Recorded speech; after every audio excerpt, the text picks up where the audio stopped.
If I woke up tomorrow and my physique was completely gone, I wouldn't do some crazy crash diet or panic because I would just follow these 5 simple steps that I'm going to give you in order to get my leanness back and build an attractive physique.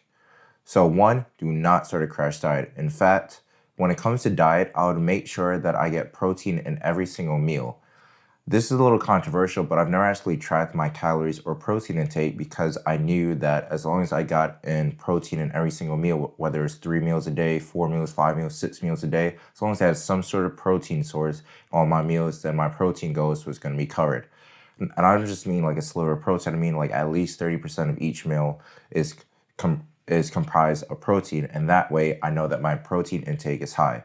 When it comes to getting lean or going to a caloric deficit, yes, you're going to be losing weight, but you really want yourself to lose body fat and not fat and muscle. So by keeping your protein high, you're going to be reducing the amount of, you're going to be, increasing the amount of fat that you lose and trying to hold on to as much muscle as possible. And that all comes from just making sure you get protein in every single meal. So that'll be the first step I take to make sure that I get lean. Not only that, protein keeps you extremely full because it's calorically dense, which means that you're going to feel full for longer and it's going to limit your hunger. So it's going to keep your diet in check as well. The second step I would take to make sure that I'm getting lean is increasing my movement more.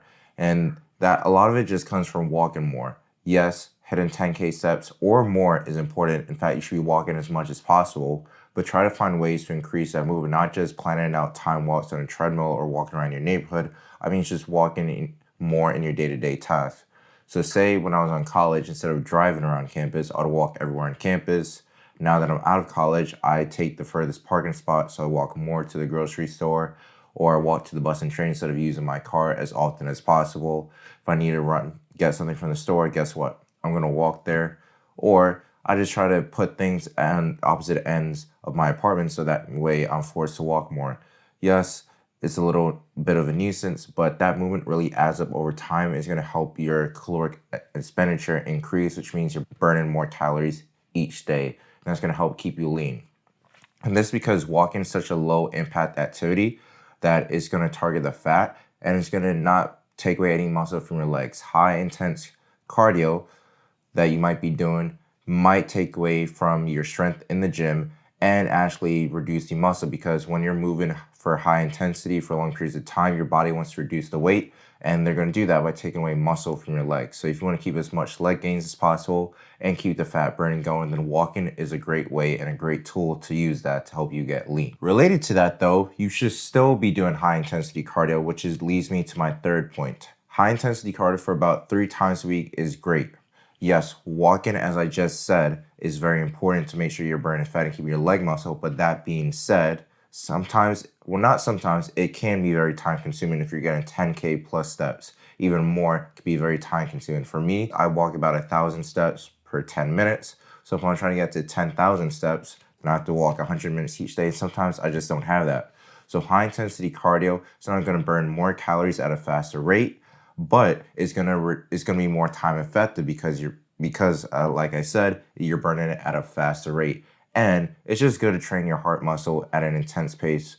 For in general, your heart is a muscle too, and you should train it.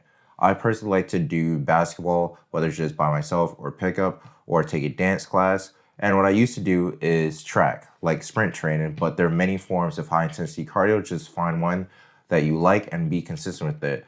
I would do it around 3 to 5 times a week for 30 minutes. If you do it for an hour, then you reduce the amount of times you do it in a week. The fourth step I would take to make sure I'm getting lean is to start training calisthenics, or if you're already training calisthenics, then take it even more seriously and increase your calisthenics strength. That's because the whole premise of calisthenics is strength to weight ratio, which basically just comes down to how lean you are for your body weight and height. The leaner you are, the easier calisthenics becomes and the stronger your foundational skills become, because the leaner you are, the easier it is to move your body through space and the easier it is to actually progress and go through these movements. So by doing calisthenics and training it, your body naturally wants to limit the fat on your body and just hold on to the muscle. And you're going to be inspired by just getting stronger. You're going to want to achieve even harder skills. And you do that by, again, being as lean as possible as you can for your body weight and your height. So by just simply adding in calisthenics to your routine or taking it even more seriously, one, your body is going to force you to become lean, and two, you're going to want yourself to become lean as well. So you're killing two birds with one stone simply by just adding calisthenics into your training routine if you're not doing that already. And my last tip, if I had to start all over again from the very beginning, is just to eat cleanly and eating as much whole foods as possible. So home cooked meals instead of eating out, eating processed foods. And again, this relates back to tip number one of getting protein in every single meal, but not just getting protein in every meal, just making sure that you're trying to cook as much as possible as you can to the best of your ability. Just eating clean sources of food, so not eating the pre-packaged meals, not eating processed foods, getting your grains, getting your carbs, getting your healthy sources of fats. And you don't have to eat clean 100% of the time. I still try to give myself a diet break on the weekends, but that just means, a snack here and there. That doesn't mean, the entire week I'm just eating junk food. No, you still have to limit yourself. So as long as most of your week is good, then you're totally able to, eat pizza. I eat pizza regularly. Sometimes I have a sweet tooth and I eat ice cream, Sour Patch. But I'll say about 90% of the time I'm eating cleanly and I'm eating home cooked meals. But that being said, if someone invites me out to a birthday dinner or something, or I'm just really hungry and I buy something from the store or the deli, then I'm not going to worry about it because I know that for 90% of that month, 90% of that week, I'm still going to be eating cleanly. So that one time, that off chance that I am craving something sweet or unhealthy, that is totally okay. It's about the grand scheme of things. So make too hard on yourself for those rare times you do let yourself eat, because as long as you're eating cleanly and relating back to point number one, that every single meal has a protein source, then you're good. So these are the 5 tips I would use to make sure that I would get lean. If I woke up tomorrow, my physique was completely gone.